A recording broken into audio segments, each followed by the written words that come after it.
What's going on, guys? I am your host Sam Paddy Projects, and in today's video we are going to be testing out the tuning that I have got done at Dyno Days.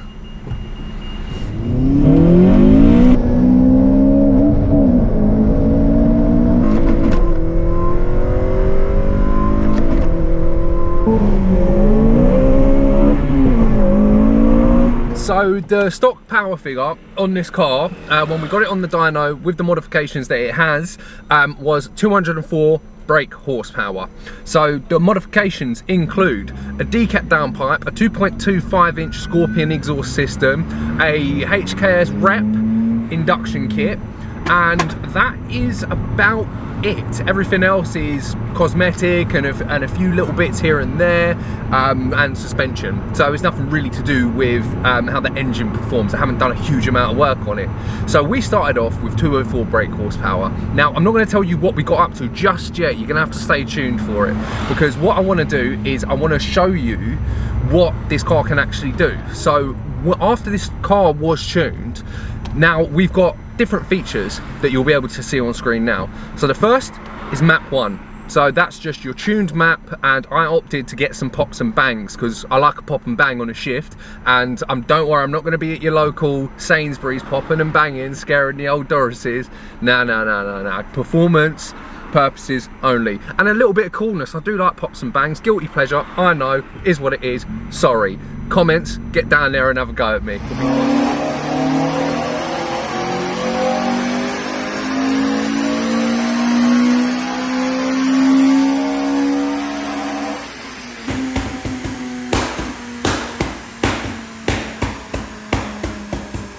So, first one, just tuned. That's just map 1. So map 2 is still tuned, but we have flat foot shifting, we have blip on downshift, and we also have launch control. And we're going to be testing all of these features out in this video within legal parameters, because we are in fact on the roads today, so we're not going to be breaking any speed limits. So more than likely the best flat foot shifting we're going to get is from first and second up to about 70 mile an hour within legal parameters. Sorry, someone braked pretty hard in front of me there. So map 3 is valet mode. So if you drop it off to like mechanics or drop it off outside a hotel, here's the keys, mate, go park it up. I can't imagine that I'd be able to go to any hotels that have that feature in this car. They take one look at the car and be like, no mate, get back to the racetrack or get back to your local McDonald's car park. Unfortunately for me, but I love it. So that's valet mode. So it can't go over 30 miles an hour, and it just basically restricts things. It stops the revs before it can go over 30 mile an hour in each gear, which I think is quite a nice feature. I mean, if they know how to use it, then they can obviously take it off. But if they don't know, they don't know, and they're just going to be thinking, oh, what's going on here? So it's a good feature to have when you're dropping off your car. And map 4 basically immobilizes the car. So if you don't have the key and fob and everything like that, then you're not going to be able to, and you don't know how to do it, then you're not going to be able to take it out of map 4. So that basically means the car's dead. It's just going to crank, it isn't actually going to start. So I've been driving around for about just over a week, plus a track day in the FN2 after it has been tuned, and the power band is just completely different because they lowered the VTEC. And as you'll see from the graphs on screen now, you get a lot more mid-range power. It's just so linear now. So when the VTEC comes in exactly where you want it, so let's just say you haven't got a tuned FN2 and it is just normal, you really have to wring its neck to get the best out of it and stay in that sort of like 5,000 RPM area, just to keep on the power, keep on.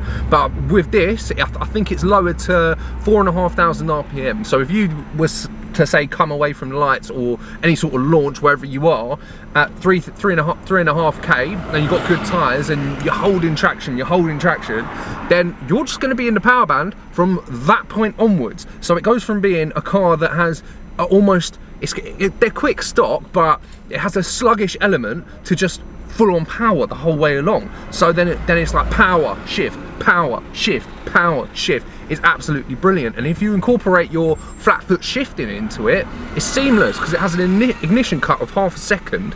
And then when it does that, you're almost just banging straight through the gears. And when you couple that up with a clutch damper bypass, then you kind of get rid of the sort of, you know, the sluggishness of the shift. Now the shift is quicker. So to be honest, I would have loved to be making this video with a short shifter installed, because then you've got quicker response on the gearbox, quicker response going into gears because of the clutch damper bypass, quicker response because you're flat foot shifting, and quicker response because your throw is shorter. These are all things that do bring down that 0 to 60 time. And speaking of 0 to 60 times, we've got our draggy box with us at the moment, and as you can see, it's nice and bright outside. I live around London, so you can't actually get any sort of like open roads here, unfortunately. So what I'm gonna do at some point in this video, I'm gonna be going into the night time, and then I'm gonna take to the motorways, because if I am getting up to speeds and I am accelerating hard, I don't want all these cars on the road. I'll be honest with you, right? Health and safety. Let's make sure we do everything in a safe, controlled, and legal manner. So what we're gonna do, we're gonna cut to a point where we are in fact testing out all of these features. So, all right, so you join me in the evening because we want to do a little bit of spirited driving per se, and we're going to keep it on the edge. We're going to keep it on the limit of the speed limit, but we're going to be moving fast down some country lanes and testing out the new map. So we're going to do a little bit of flat foot shifting. I'm going to show you guys exactly what that looks like, and yeah, let's get on to the roads that are a bit more fun.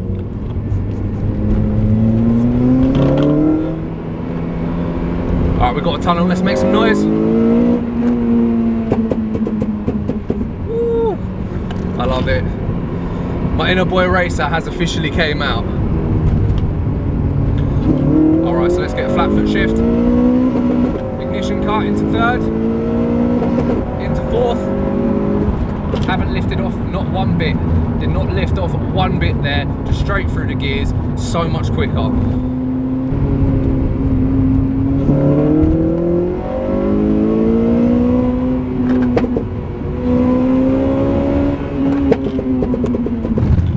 It was at this moment that he knew.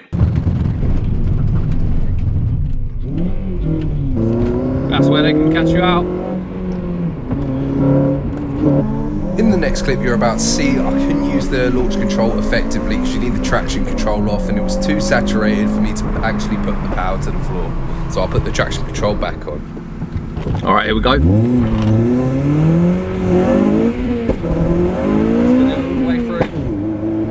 Spin all the way through.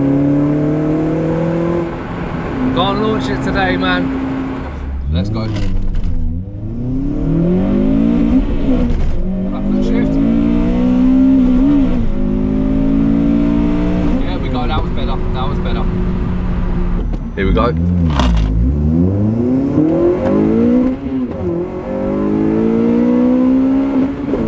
Come on. There we go, that was better, but what did we hit? Oh, I can't even see.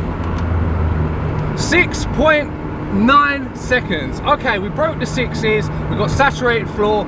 I'm gonna take it, 6.9 seconds. 0.2 of a second faster. We could keep going, but I don't think we're gonna get much better than that without, well, some better tyres, because I have absolutely trashed these at the track, and obviously some better weather conditions. So, right there, you would have seen the numbers, and at this point in the video, I don't know what those numbers are because I haven't even seen it. Let's talk about the power figures they were able to achieve. So, are you ready for this? I hope you lot are sitting down at home, because it is 208. Yes, you heard me. 208 brake horsepower. Now, you're probably thinking, it's only 4 horsepower, Sam, what the hell were you going on about? But hopefully, the draggy times have showed you that when you have that mid-range power and you have these modifications and you have a more responsive throttle and you have that power in the right place, it does make a car faster. I think I have to pause the video right here because I need to do some proper draggy times, which will be coming up in an upcoming video, because I don't think I've done the car justice. We might need a driver mod and some better weather conditions. And to be honest, if you want to go to like the 230 brake horsepower, you're going to need better modifications than what I've got. Firstly, you don't want a hot air intake. Secondly, you don't want a restrictive exhaust, and that's no disrespect to Scorpion, because I love the way it sounds. It's my favourite sounding exhaust, especially on this engine as well, as you would have known from my previous videos. Like, I had that on my Mark 8, and I had like a adapter pipe, so, but it was actually a Type R exhaust. I got an adapter pipe and rear tear. So I've got it on this, so going off on one again. So if you have the right modifications, so if you have like a, say, a 3-inch exhaust with a good panel filter, and you know, and obviously a healthy enough engine, then you can achieve the 230 brake or the 220 brake before you start getting into a more aggressive cam and all the other modifications and a balance shaft delete and all of these little things. Just add a couple of brake horsepower here and there. But what I was kind of impressed with is on my stock power run at 204, I've added like 6 brake horsepower just from the modifications that I have added. So as much as I'm saying hot air intake, I don't know if like the 5 brake horsepower has come from just my exhaust in its own, or let's just say I had normal airbox. Would that have just been, would it have been more power? Maybe I'm restricting the power by having the HKS hot air intake.